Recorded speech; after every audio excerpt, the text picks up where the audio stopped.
குடிச்சிட்டு வாகனம் ஓட்டாதீங்க. யாரும் குடிச்சிட்டு வாகனம் ஓட்டுறதுக்கு விரும்பாதீங்க, அது நல்லதில்லை.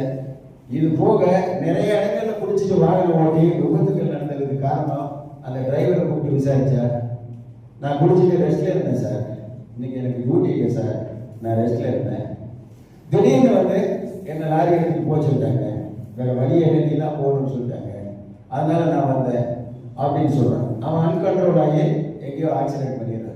அதே மாதிரி இது உங்களுக்கும் பொருந்தும். ஆட்டோ டிரைவர்ஸ் நீங்க இன்னைக்கு டியூட்டி இல்லை, இன்னைக்கு ஃப்ரீயா இருக்கிறோம் ரெஸ்ட்னு சொல்லி நீங்க ரெஸ்ட்ல இருக்கும்போது தண்ணி அடிச்சிட்டீங்கன்னா கண்டிப்பா வண்டி ஓட்டாதீங்க. ஓட்டிங்கன்னா அன்கண்ட்ரோல் ஆகி ஏதாவது விபத்துகளுக்கு காரணமாயிடும். இல்லைன்னா டிடி கேஸ்ல ஆய்வாளர் முடிச்சு உங்களுக்கு கேஸ் போட்டுருவாரு. கேஸ் போட்டா எவ்வளவு ஆகும்? 10,000 ரூபாய் ஃபைன் ஆயிடும். 10,000 ரூபாய் ஃபைன் ஆயிடும். வக்கீல் பீஸோட 12,000 ஆயிடும். இது பெரிய இழப்பு. உங்களுக்கு வந்து நார்மலா ஒரு சிறு முதலீட்டுல தொழில் செய்யற நீங்க வந்து 12,000 ரூபாய் கட்டுறதுங்கிறது ஒரு சாதாரண விஷயம் இல்லை, பெரிய பொருளாதார இழப்பு ஆயிடும். அதனால பொறுப்புணர்ந்து சாலையை பயன்படுத்துங்க. நேர கட்டுப்பாடு மிகவும் அவசியம்.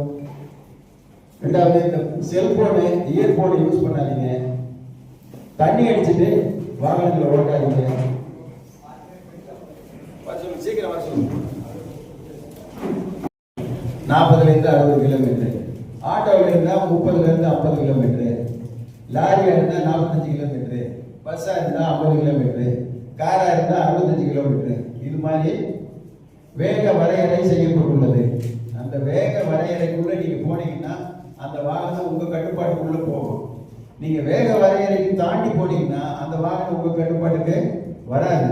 உங்களை மீறி ஏதாவது விபத்துல கொண்டு போய் விட்டுரும். அதனால நேர கட்டுப்பாடு, வாகன விதிமுறைகள், அதாவது வாகன வேக கட்டுப்பாடு, வேக இந்த வாகனம் என்ன வேகத்தில் போகணுமோ அந்த வேகத்தில் தான் நம்ம போகணும். நீங்க ஒரு ஸ்கூட்டி எடுத்துட்டு 100 கிலோமீட்டர் ஸ்பீட்ல ஓட்டினா என்ன ஆகும்?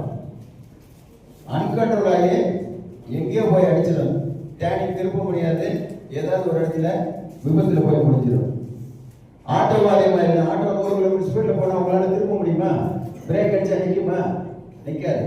அதனால நேர கட்டுப்பாடு, வாகனங்களுக்கு வேக கட்டுப்பாடு, இயர்போனு செல்போனு, வாகனங்கள் ஓட்டும்போது இயர்போனோ செல்போனோ யூஸ் பண்ணாதீங்க. 2 வீலர் ஓட்டிங்கன்னா கம்பல்சரி ஹெல்மெட்டு வியர் பண்ணுங்க. தலைக்கவசம், அது உயிர் கவசம்.